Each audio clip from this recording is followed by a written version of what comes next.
Hey everybody, welcome back to the channel. As I was sitting at home just watching YouTube like I normally do, and I started thinking about something. YouTube's been around a long time, and I've been watching it for quite a while myself.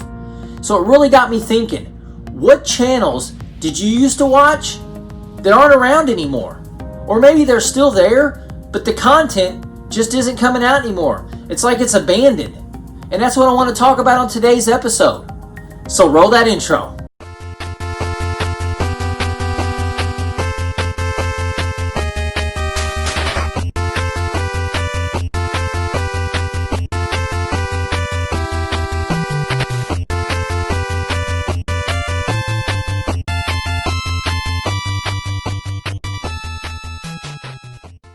So yeah, do you ever take a moment and just think back how long you've been watching YouTube and how many channels that you've subscribed to and watched since YouTube became your main source of entertainment like it has mine? I mean, the list could go on, but what if somebody held a gun to your head and said, hey man, give me your top 3 favorite channels that either don't exist anymore or they don't upload content anymore?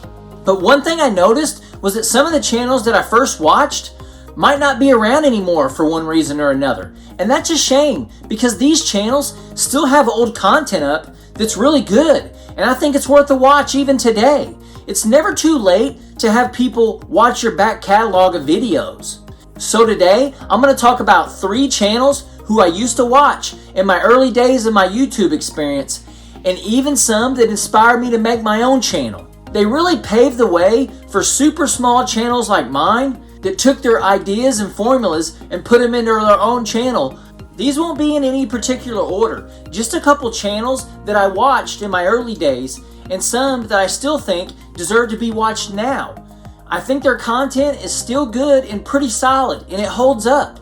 The first channel I want to talk about is one that I found way back in 2007, and I immediately subbed and looked forward to watching their videos. It was a channel called Classic Game Room, and it was hosted by a guy named Mark. He had the perfect voice for explaining videos. I really enjoyed Mark's content, but he had a co-host that I actually liked watching more.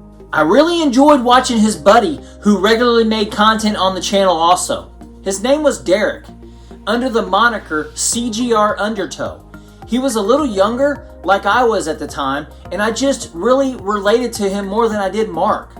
But his content was great for early YouTube.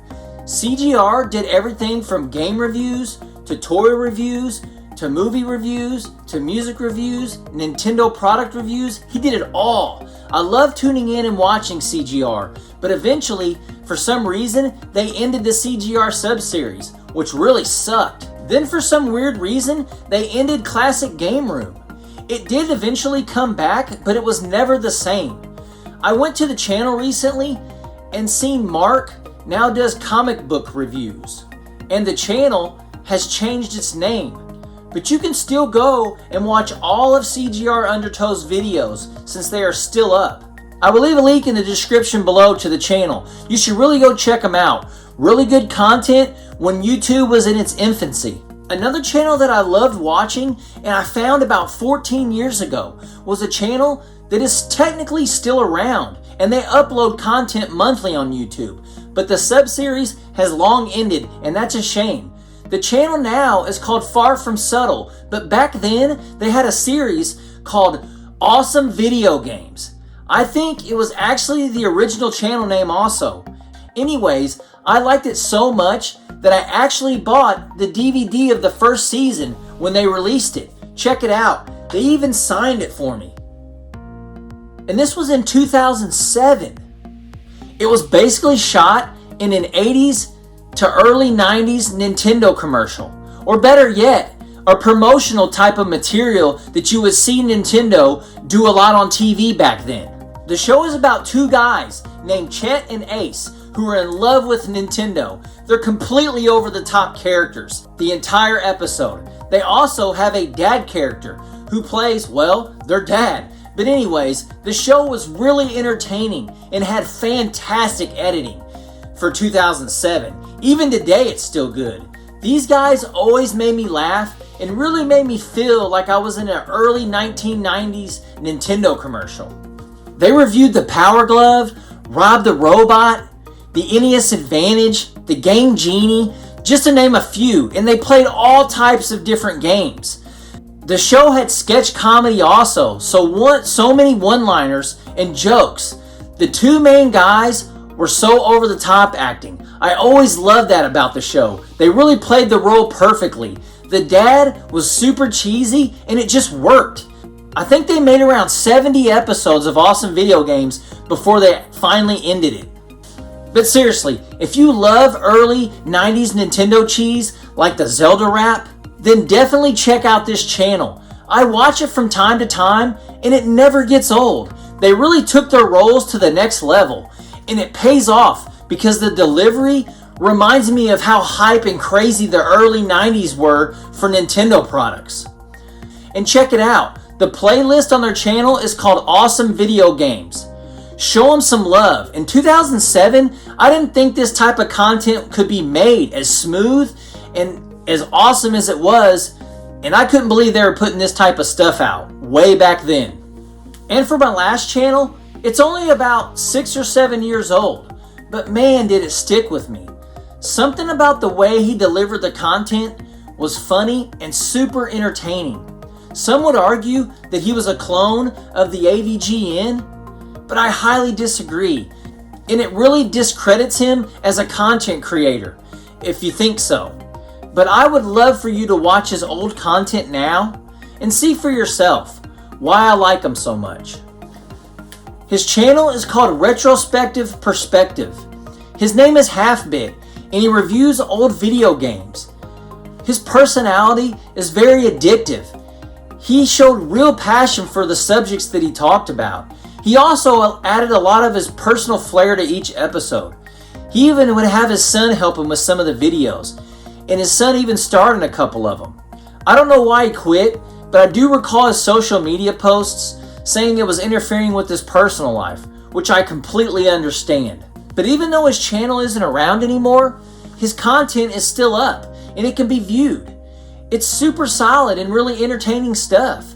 Me and him talked a couple of times just about YouTube and life in general, and I always told him I wanted to make my own channel, and he always told me just to do it, man. He could tell the way I talked about retro video games that I really had a passion for them, and it made me feel great that I found somebody that was into the same thing as me. He had great content at the time when most people were just showing off gameplay and talking with a voiceover. He was actually dressing up in makeup and doing the entire skit to the fullest. He often talked about issues that weren't exactly talked about on YouTube, like racism and other things that video games had in them. He did reviews on good and bad games. He did things that weren't the norm. I really like that about him. He never claimed to be anything but himself. His last video was posted about 4 years ago, but I really do miss watching his content. His videos were simple, but very effective and entertaining. His upbringing wasn't the brightest, as I could gather from his videos talking about it. Kinda like mine wasn't, which was another reason I took to his channel so well. If you get a chance, go to his channel and check out some of his older videos and throw him a sub. How I look at it is if I can watch his videos over and over again, where I might only watch another reviewer's episode one time, is a testament to how solid and entertaining they were. Maybe one day he will return and he can pick up right where he left off. If not, I completely understand. And I just want to add something to the end of the video. Daniel, who plays Half-Bit, I don't know him personally, and apparently he did some things in his personal life that's looked down upon. But I didn't want to focus on that, and I did not want to put him on here either because I really do enjoy his channel. So I'm separating those two things. I'm just going by his YouTube content, which I think it's pretty good. But I just wanted to throw that out there just in case some things are said in the comment section about him personally. Well, that's 3 channels that don't make content any longer, but I still watch when I'm feeling nostalgic. If you have any channels that aren't around anymore that you think I should check out, leave them in the comment section below. Don't forget to like, comment, and subscribe. And until next time, keep it retro.